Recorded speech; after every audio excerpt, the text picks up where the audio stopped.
আমি তোমাকে সারা মাঠে ঘাটে আর তুমি এখানে কি করছো? খুঁজছিলাম। কাকে? তোমাকে। আমাকে? হ্যাঁ। আমি তো তোমার সামনে আছি। আমি কিন্তু কাজে তোমাকে রেখে অন্য জায়গায় গিয়েছিলাম। শোনো না। বলো। তোমাকে একটি কথা বলার ছিল। তুমি তো আমাকে অনেক কথাই বলো, আজকে আবার নতুন করে কি বলবে? নেই। কি নেই? নেই। কি নেই? আর নেই। আর নেই তো আমি কি করবো? এনে দাও না। তোমাকে শুধু আহার এনে দেওয়ার, তুমি শুধু খাবে, তাই না? সব দাঁড়িয়ে শুধু পাখির আছে, তাই না? তাহলে ঠিক আছে, বলছি কি পাখিনি, এই কমল বনের মাঝে কোনো আহার পাওয়া যায় না। আমি তোমাকে কোথা থেকে আহার এনে দেবো পাখিনি? তাকে আমি জানি নাকি, তুমি যেখান থেকে পারো সেখান থেকে এনে দাও। ঠিক আছে পাখিনি, আমি তো তোমাকে অনেকটাই ভালোবাসি, আর ভালোবাসার মানুষকে খুশি করতে গেলে অনেক কিছু করতে হয়, তাই না?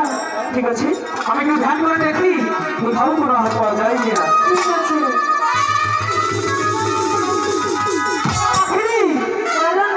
একটি জায়গায় অল্প একটু আহার আছে, সেই কমল বিলের মাঝে পদ্ম পাতার উপর একটু মাত্র আহার আছে। সেই আহারটা সেখানে গিয়ে বন্ধন করতে হবে। আমি পারবো না। পারবে না? তাহলে না খেয়ে বলো আমি চলে যাই। ঠিক আছে, যাচ্ছি। চলো যাই। এখন কেন যাবো? যাবে, কিন্তু একটি শর্ত। আবার কিসের শর্ত? তুমি যদি আমার সাথে আহার করতে যাও, ওই কমল বিলের মাঝে তোমাকে আমার সাথে নাচতে নাচতে যেতে হবে। আমি পারবো না। তাহলে থাকো, আমি চলে যাচ্ছি। চলো যাই। ওরে কাঞ্চন পাখি আধারে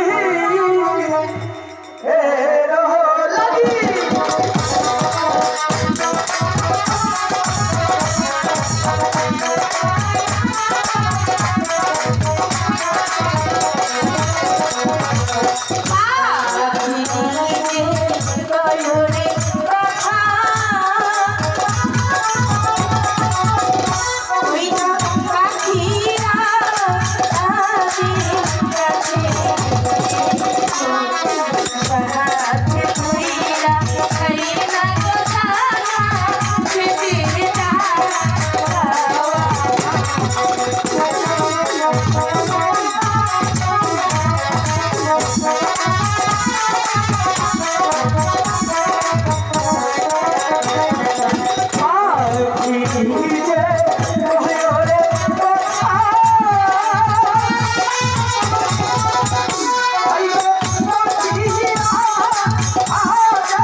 বুঝেছি, আমার তো অনেক ভালো লেগেছে, তাই না?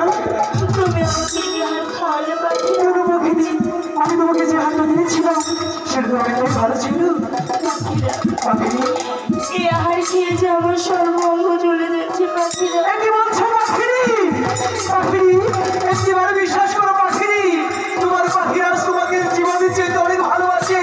আমি তোমাকে কখনোই কোনো খারাপ আহার দিতে পারি না পাখিরি। আমি হয়েছে বাজব না। তোমার যদি কোনো কিছু হয়ে যায় পাখিরি, আমি নিজেকে ক্ষমা করতে পারবো না পাখিরি।